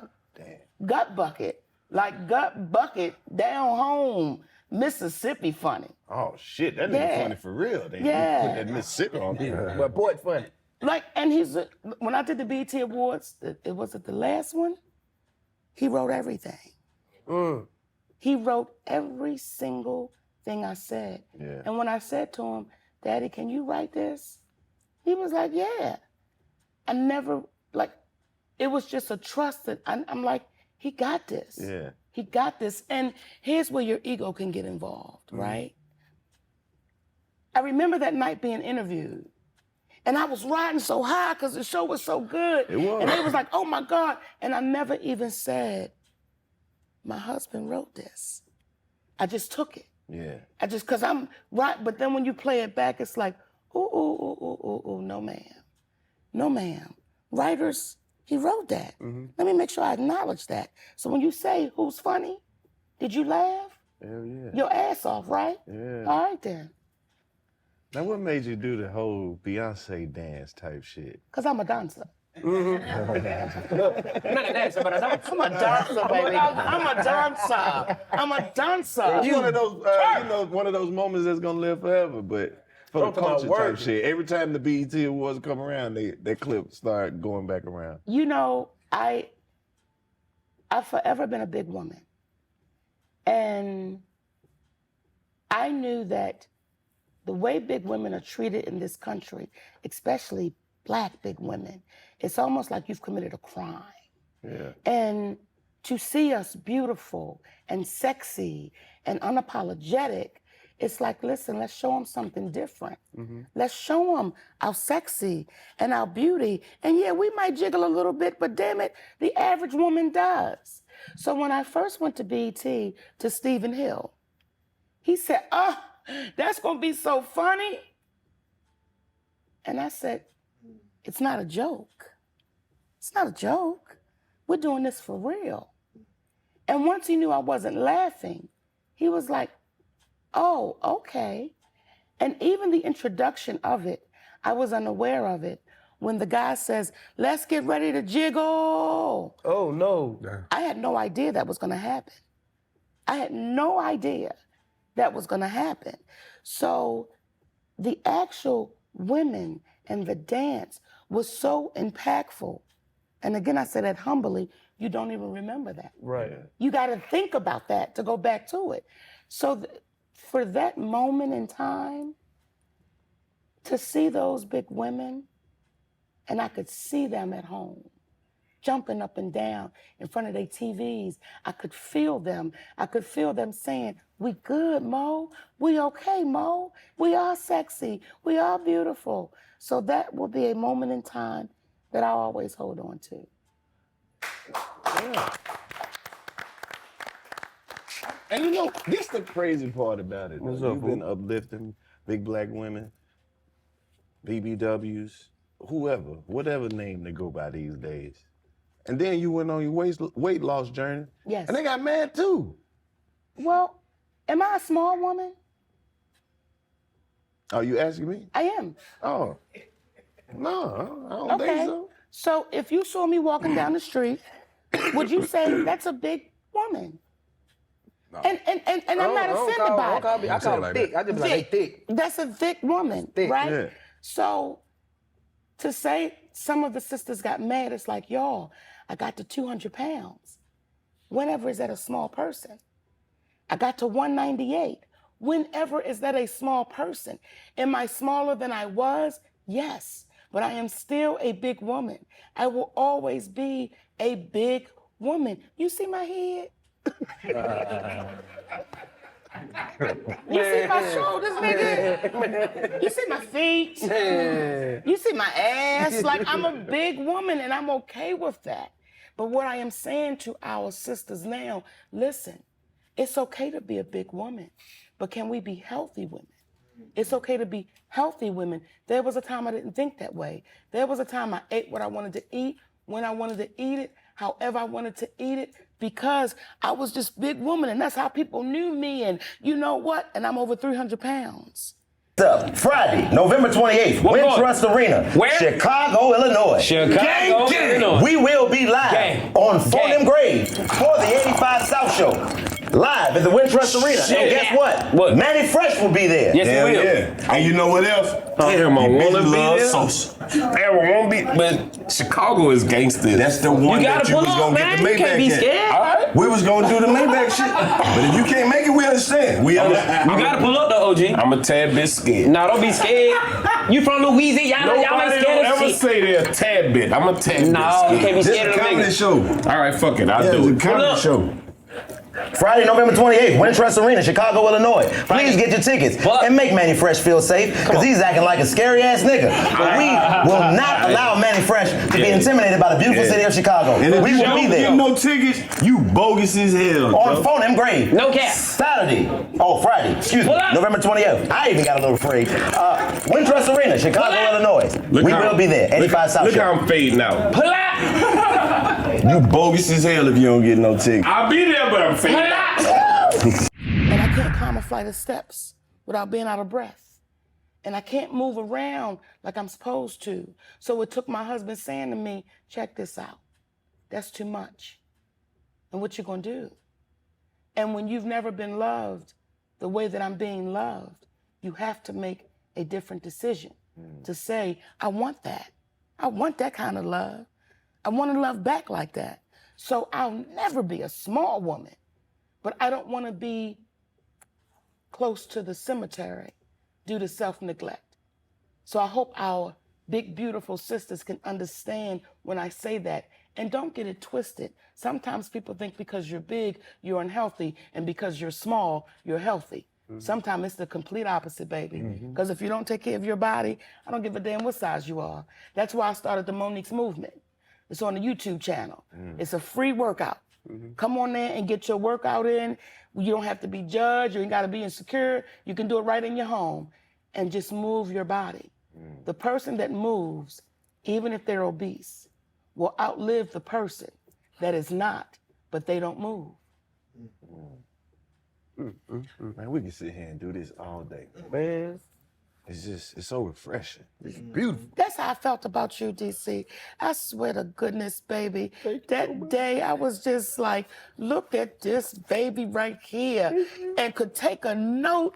That baby took a note. We sitting at that damn table. You hear me? Oh, it was so good. I appreciate it. So good. When you leaned over and you said, I'm going to throw it at you, I said, first of all, she already established. Right. She don't care. She like, I want to see you win.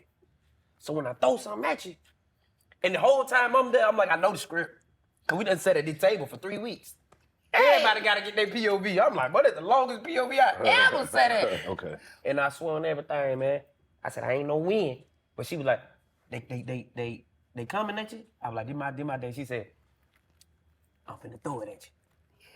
I'm like, all right, I don't know what she gonna say, but when she said that with the fork and all that, and I said that, and they were like, cut. She was like, I love you, brother. Yes. What you got it? That football game, that was not in the script. That was not in the, and I'm like, this baby, he's letting when he ran over and said that one was for you, that wasn't in the script. Like, I'm just like, create, go. And you just kept going. Right. And look at you now, baby. Thank you I so gotta much. ask you this one. Yeah, Yes. My baby. I just know that the hood would be on my ass if I didn't ask you about another iconic black movie that you've been a part of? Yes. Welcome Home, Roscoe Jenkins. Yes. Yes. Hold up. Yes. I got 500 questions. Yes. Yes. Where he going? I ain't going nowhere. I don't know. I had to speak. That's the shit I like. Just get up and walk off and come back. It's your shit. That's what you can do when it's your shit. You dig what I'm saying? You can do Ain't no that. white person say, ho, we get the fuck You out of my can do face. that. Just do that. My God. Welcome Home, Roscoe Jenkins. You did that. Was such an amazing time. And Martin Lawrence is selfless because he let everybody shine. Everybody. Everybody was able to do their thing, right? And when you are with Mike Epps and Michael Clark Duncan, and you know that Mike Epps is going to go to the left at any time, and you know that Michael Clark Duncan say something else, and I'm gonna get your ass. So when you see them, he chase him. That's real shit. That's not scripted. That's not nothing. That is real. Like it was just so there. And then Martin Lawrence says, "Come on down to my trailer." What's the nicest trailer you ever been in? The nicest trailer I ever been in? It's pretty decent. Describe it. It wasn't no extravagant ass. Like, was trailer. it their bedroom? I mean, it had like a little living room. Right, and then they have a bedroom in there. Right, and you could close the door. You close the door. Right. Yeah. When I stepped in his shit, it was 3 stories. Dang. Okay? A trailer? When I stepped in his trailer. Nigga had a mobile home. Listen. And then he said to me, Monique, don't ever let them tell you what you can't have. And that was that brother showing me all that was possible without bragging, without saying, look at my shit. He was saying, don't you ever let them tell you what you can have. Because if you want it, this is what's available. And I was grateful for him in that moment because that was a moment of, hey sis, this is the kind of shit that's available to us. This is what's available to us. So it was incredible. It was incredible to make that movie with someone that I grew up watching. Yeah. House Party. What's Happening Now? Come on. Come on. Remember Martin Lawrence was on What's Happening Now? Hell yeah. Okay. Maurice. Listen. Then you see the Martin show, and now I get a chance to play with this brother. Yeah. You fucked me up because I didn't even know they had 3-story trailers. I did not either. I'm gonna go ask for a I 3-story did not trailer next either. movie. Okay. 3-story trailer, bro. I did not either. And it was just, so I've been appreciative of the ones I've been around who was willing to share. Yeah. Like I've been around some of the greats, Patti LaBelle, Ashford and Simpson. I've been around Stephanie Mills. I've been around those people that said, let me show you something. Let me put something in your ear. I've appreciated those moments because they've walked the path before me. Yeah. And they were willing to say, let me just show you. If you just stay on this path, you all right. That's all right, though. Well, what we got for? Monique, this could really be a 10-part series. You could come back every month if You can come back whenever you want. You can come back and host this shit if you want to. You got shit to get off your chest. Say what you feel, man. We ain't scared. You ever just want to get out the house? Shit, we out here. But we did get you something. We got you something. We can't let you come down here and not get you something. Oh, my babies. Thank y'all. Should I open it now? Yes. Okay. It's like Christmas. Yes. Ooh, she like it. Yeah. Oh, y'all have merchandise. Yeah, we got merchandise. Yeah. You can get this tape to your husband. I don't know if you like he'll fuck around and wear that. My sweet babies. I tell she Come tried on that. now. You gotta pop your collar. Indeed. 85 South. Most definitely. It's my size though, right? Yes, most definitely. Okay, it won't be a midriff on me. No, it's gonna be comfortable. Okay. It's gonna be comfortable. Oh yeah, that's come on, baby. Y'all got the size right. Work out in that Right. motherfucker. You do whatever. We gonna make sure it's respectful. Thank you, my babies. Hey man, any questions from the floor? Anybody got? Come on now, we got a real icon in here now. Auntie, I got one question. Legend. I know you do. Ask it, baby. You on a podcast. You funny. I know. So, being from Baltimore, Yes. the To do, like, what is the origin behind that? I always The was accent. fascinated by that. To do, how y'all say those words? We say Doug. Yeah. We say mother. Mhm. We say father. FAVA, MOVA. That's just how we say it.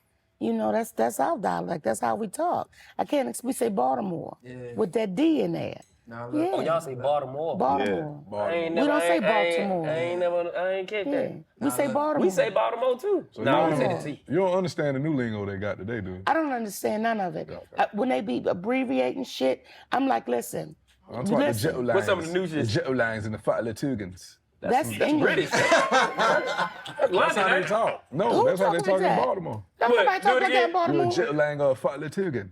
No one talks. Who have you met in Baltimore Bro, you know talk like about. that? I promise. They talk like that. I've not met them yet. Okay. I don't know, baby. I don't know those. He was speaking more like the Avenue. That's what they come Avenue. from. Yeah. Baltimore. We sing when we talk. Yeah. We sing with it. Yeah. The you part is kind of like frustrating y'all. Got some questions. When was the time? Oh, now you. Where you realized you were the only woman in that room, like in that space, right? When have I realized I was the only woman in the room? That day on the Def Jam tour with Joe Torre. I was the only woman in the room. And I had to make a decision. Do I cuss his ass out and never be the only woman in the room again? Or do I get up and catch my breath and then go put the gift on stage? So, yeah, when you do realize that, you hold your position. You ain't got to be a fella. You be the woman in the room. Talk your talk. Yeah.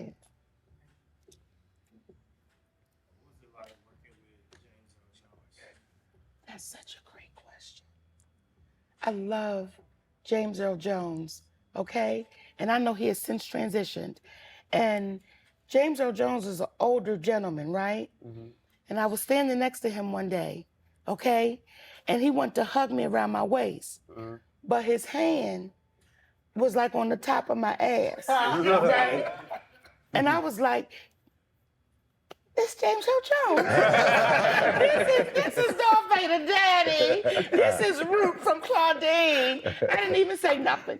I let him stay right there. I'm like, He ain't never pick a tip. he can't tell from my back to the, it's all right. Yeah. But he was everything.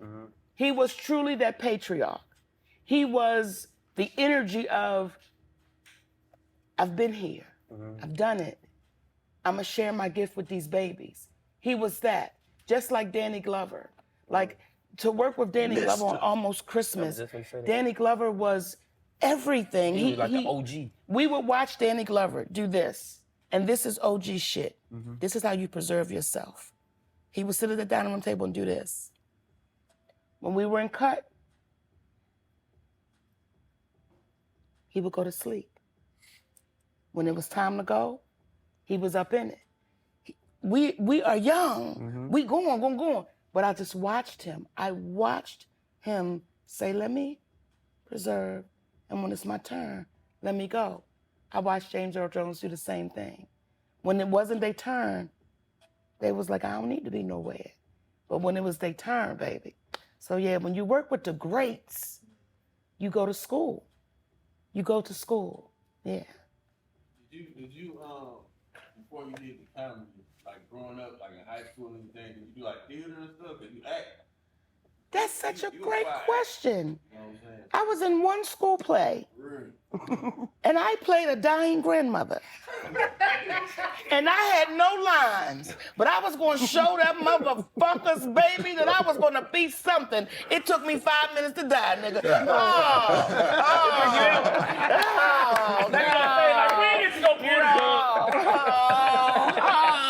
I didn't even care about the other bitches line. Yes, just one school play, baby. Yeah. That's funny. So, not to get too much into me, but my mother was a Sultan and got pregnant with me, and I was born into a family that had a stronghold of hatred, toxicity, and anger. So when I hear you say that you didn't have a relationship with your parents and you have siblings that you don't have relationships with, but I see you have such a soft and loving heart.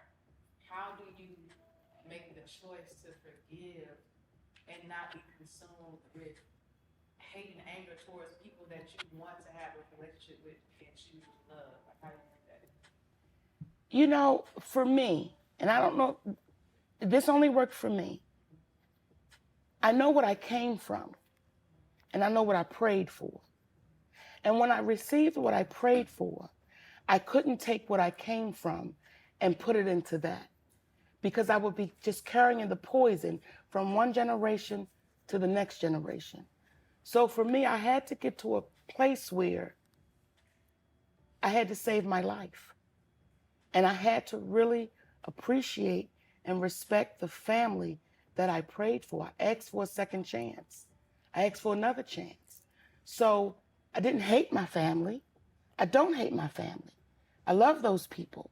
However, I knew that in staying with those people, I would continue to be sick. And I was mentally sick. I was ill. And that illness was taking over. And it was getting me to a place where it was getting dangerous. So I had to choose me. I had to choose me. Not stop loving, but I had to get to a place where I had to say, I've got to walk away from this, because if not, I will repeat the same thing. And if y'all are not willing to change, I'm not going to try to change you. I just got to change me and keep moving. And I think too, and it took me a long time to do that. So I don't want you to think that that's something that's just like, oh, girl, you just got to walk away. It took me years, because you were always told that's your family and you get down for your family. And I don't care. I will not get down for people that will not get down for me, regardless as to who you are, because you will wind up in a place of misery and you'll start taking your last breaths saying, I wonder what would have happened if I would have only done that. So as long as you still got breath, baby, be happy. Be happy.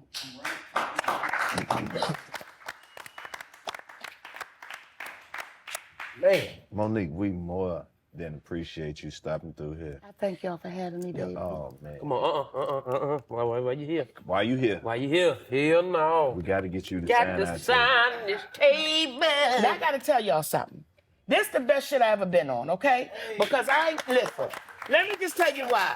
To my right, he was rolling. To my left, he already had one roll. Sitting right here, baby, you had a little piece you was working with. You did what I'm saying? I said, this the best shit ever. This is what I'm still holding on to. Man, give me my lighter, man. We done got through the work. Let me go ahead. Yeah, can we smoke in front of her? I was too interested. I had forgot all about my weed. I'm sitting here like, lit it up. Pick you a spot. Light it Come on this up. side where it's a little more room over here. Give me my lighter before you steal it, because you be stealing lighters. I don't be stealing, man. God damn. So I'm getting ready to Now, say- don't put that label on me now. Now, I accidentally took some shit, but I ain't no lighter thief. Shit. You know what? I'm gonna come drop off a load of lighters so that'll just wipe off all the little thievery. Clear your debt. Clear my debt. 85 South Show. Monique, we out of here. You did. All right. Last but not least, Saturday, November 29th, Heritage Bank Center, Cincinnati, Ohio. Cincinnati. The Nasty Natty. We Bow Wow will gonna be be there. live. And guess what? Manny Fresh will be there. No cap. I ain't never been to Cincinnati. Bow Wow ain't coming. Never? Yeah, look, me, bro. You ain't never been to Cincinnati? Nah, never. Oh, man, they gonna show you so much love. Hell yeah. Thank y'all. No All cap. LeBron cousins gonna drive over there from Africa. Okay. For sure. They Thank come y'all. and fuck with us. Yeah. No cap. He ain't showed up yet, but his cousins be there. Winnie. You pause. I don't know why Manny Fresh did that right behind me. But Saturday, November 29th, Heritage Bank Center, Cincinnati, Ohio, we will be live for the Manny Fresh got some Freaky things Ass to talk Store about. 85 South Show. And I'm gonna move now because Manny got something going on. But make sure you get your tickets because it's going down. He said Winnie. Saturday, November 29th, Heritage Bank Center, Cincinnati, Ohio, 85 South Show. We still going to Cincinnati. Yeah. For sure. Have you ever ate hot dog soup? Hot dog water soup. You ain't cutting the hot dogs We'll up be right and back eating it. after You these ain't drinking the full water, OG. What's up, y'all? It's your girl XP. And it's your girl Dre Nicole. Clayton English. Snap Green. Boy Louis Belt. Justin Whitehead. Moneybag Buffett. Listen, if you're trying to book us for your event, hosting, comedy show, whatever you got going on, Let's keep it real professional. No sliding in my DMs. Well, no, I'm not gonna say that. That's what they want me to say. You can still slide in my DMs, but it's got to be freaky. No, I'm just playing. Look. Let's keep it real professional. This is what you gonna do. Hit the email bookings@85southshow.com. That's how you make sure everything is handled right with no games. Contact the email, man. Hey, ain't no more hear me on the side. I'm professional this year. You gotta talk to my people. So one more time. For bookings, hit up bookings at 85southshow.com. And that way, you can get your event handled the right way. Because like I say, I'm not gonna hit you up. I'm not gonna respond. So look. No funny business. No funny business. It's just strictly family business around here, man. We bring the funny. You just have your business straight. Let's go. Come on. Yo, what's going on? It's your boy DC Young Fly. In case you haven't heard, we at the 85 South Show have launched our own independent streaming service called Channel 85. And for our loyal supporters, we are currently offering 20% off for 6 months. Just use code 85 per center. Right, spread it out. Code 85 PERCENTER. Once you sign up, you'll get access to the podcast a whole day earlier than everyone else on YouTube. All of our new live shows, independent specials, new shows like 5 on It, 85, and even get your special offers and discounts for 85 South merchandise. And the shows, it's only $8.50 a month or $85 for the whole year. And you can find us online at channel85.com. Or on your iPhone, Apple TV, Amazon, Fire Stick, Roku, and even on Android. And remember, use code 85 per center for 20% off for a whole 6 months. That's Channel 85. Subscribe. It's your man Carlos Miller, and I'm over here at the 85 South Studios, 85 Ways. And look, if you would like to be featured on the Black Market, all you have to do is go to the website, go to Black Market, click submit, and submit. If you want to be featured on here, you can come kick it and be my guest, and we'll talk about your business and how we can scale up and what's going good and let the people know exactly what you got going on. Hit the website, register, submit, and come kick it with me on the Black Market. You know what that means. It's money on the floor.